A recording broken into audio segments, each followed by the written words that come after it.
Alright, boys and girls, you notice something's missing. Look at that. Not there. Or up there. Or down there. So, let me tell you what happened here. I'm going to first off try and say I'm not trying to bash GlowShift Gauges. Alright? And the end product, they did somewhat do the right thing, I guess. But let me go over the problems I had with them. The tachometer, we'll start off with that. The first thing I noticed was the tachometer did not have any instructions on how to set the shift light. And for anybody that's looking at this video and bought one and want to know how to do it, I'll tell you real quick. You push the button down that controls the color, wait probably about 5 seconds or so, and the pointer will come up to an RPM. Then you can rotate the dial to your desired shift light RPM that you want it to activate at, and then leave it, and then once everything goes back normal, it's set. That is something simple, and I don't understand why they did not include that information with the gauge.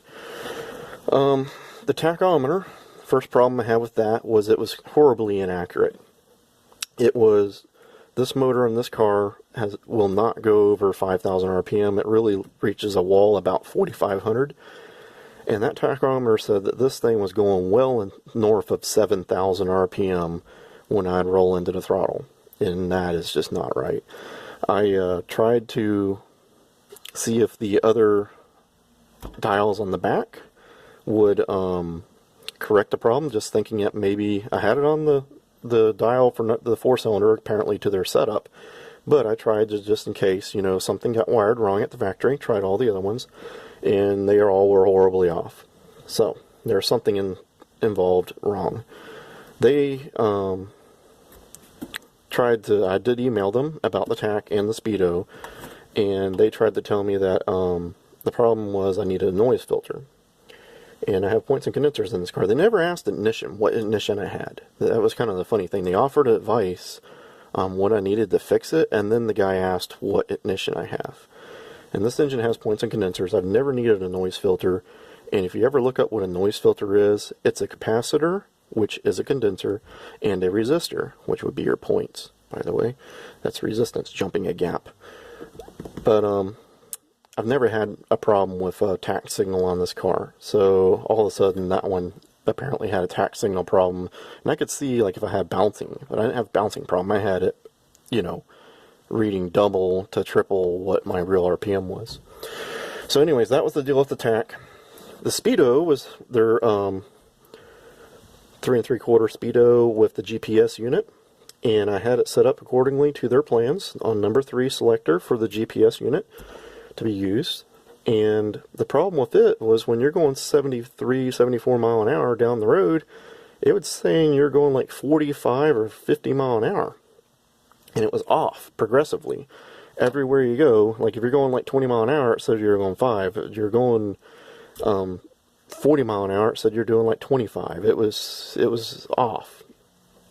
So that was a problem there, and I did contact their tech support through email, and they suggested that my bolts that held the retaining ring, which hold it in place in there, were too tight and making the needle stop at 40 mile an hour.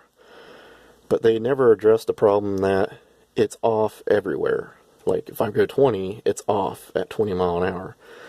And so I, you know, took pictures, took it all apart, showed them that it wasn't touching, and they came up with multiple excuses why the bolts were too tight that they installed. And just, they were really just, you know, trying to lead me down a path. And I started wondering, why are they giving such BS suggestions? There's nothing, never did they suggest, well, try setting number 4, maybe there's the switch is off, or maybe, you know, you have the switch off unbeknownst to you, you know, nothing like that. No real advice, just your bolts are too tight.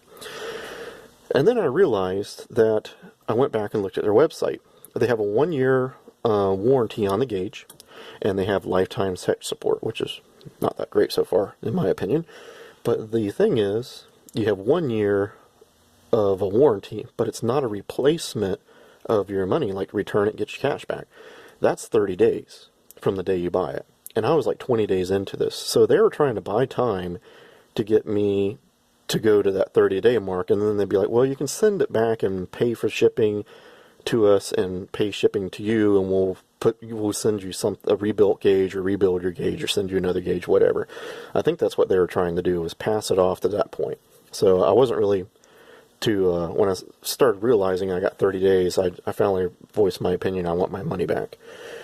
And I think they should have paid for shipping back to them, because they sent me defective products in the first place. Every one of them had a defect in it, and they did not, unfortunately, but I wanted my money back, so I had to pay $20 to ship the stuff back. Anyways, that's what's happened with those. I would not recommend them to anybody. They did give me my money back. I will admit they did do that. Just, they looked neat. I wasn't fond of the logos being all over the gauge, and I was really sad about the quality of them not working. So, anyways, that's what happened to the GlowShift gauges out of the car, boys and girls. If you like any of the content, please like and subscribe, and I'll talk to you later about some other stuff.